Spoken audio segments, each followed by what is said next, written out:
Everyone, সবাই কেমন আছো? আশা করছি তোমরা খুব ভালো আছো আর আমি কিন্তু ভালো আছি। তো গাইস, আজকে যাচ্ছি হচ্ছে বিয়ে বাড়ি, তার জন্য আমি দেখো রেডি হয়ে গেছি। আর আমাকে কেমন লাগছে কমেন্ট করে কিন্তু জানাতে একদমই ভুলবে না।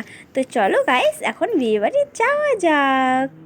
তো দেখো, আমি কিন্তু বিয়ে বাড়ি পৌঁছে গেছি, যেহেতু আমাদের পাড়ার মধ্যেই বিয়ে আর দিদির কিন্তু ফ্রেন্ডও হয়।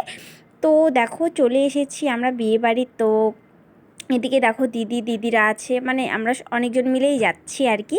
তারপরে বিয়েবাড়ি ঢুকতেই প্রথমে দেখি এই যে বর কনের প্রি ওয়েডিং শ্যুটের কিছু ফটো, খুবই সুন্দর লাগছে। আমার তো ভীষণই ভালো লেগেছে এই জিনিসটা।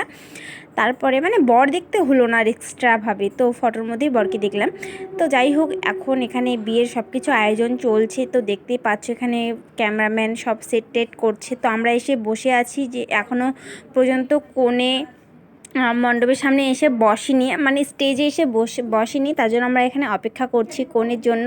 আর যে দিদি বলছে তোরা খালি ভিডিওই কর।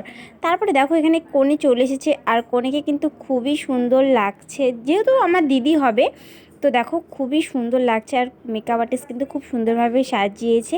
তারপরে দেখো এখানে এই যে ড্রেসিং টেবিলের মধ্যে কিন্তু আমি কিছু ফটো তুলে নিচ্ছি। আর এই যে দেখো, এখনও পর্যন্ত মণ্ডপের কাজ সম্পূর্ণ হয়নি, যেহেতু একটু লগ্ন দেরিতে আছে সেহেতু কাজ করছে। তারপরে দেখো এখানে সবাই একে একে গিফট দিচ্ছে, আর দিদিও কিন্তু দেখো মানে বান্ধবীকে গিফট দিয়ে দিল।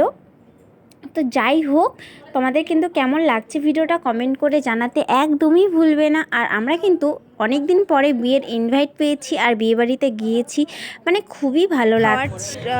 মানে বিশেষ খাওয়ার আমরা লাইনে দাঁড়িয়েছো দিদি, তুমিও কি লাইনে দাঁড়িয়েছো? তো গাইস, ঠান্ডা লাগছে গাইস, আমরা এখানে এখন খাওয়া লাইনে আছি আর প্রচণ্ড ঠান্ডা লাগছে, অনেক মানে কুয়াশা পড়ছে। আর সবাই বলছে কি বডি দেখাচ্ছিস, আমরা তো তাও পরেছি গাইস। আর বাকিরা তো একদম শাড়ি টাড়ি পরেছে, একদম স্লিপনেস পরেছে।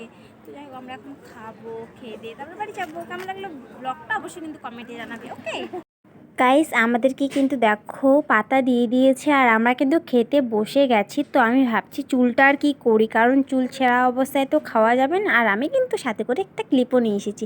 তারপরে যাই হোক, দেখতে দেখতে আমাদেরকে কিন্তু দিয়ে দিল বেগুনি। আর আমার কিন্তু বেগুনি খেতে খুবই ভালো লাগে। দেখো দেওয়ার সাথে সাথে আমি খাচ্ছি।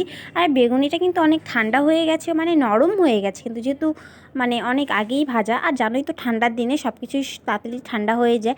তারপর দেখো এখানে ভাত ডাল সবজি মানে সবই দিচ্ছে একটু একটু করে। আর চলো আমি এখন খাই। আমি কিন্তু খুব ভালো খাচ্ছি, সাথে কিন্তু অনেক কিছু আইটেম ছিল, সেটা তোমাদের সাথে একদমই শেয়ার করা হয়নি। তো এখন শেষ পাতে দিয়ে দিয়েছি চাটনি আর মিষ্টি। তো আমি এখন খেতে থাকি। তো ভিডিওটা কেমন লাগলো জানাতে ভুলবি না। টাটা।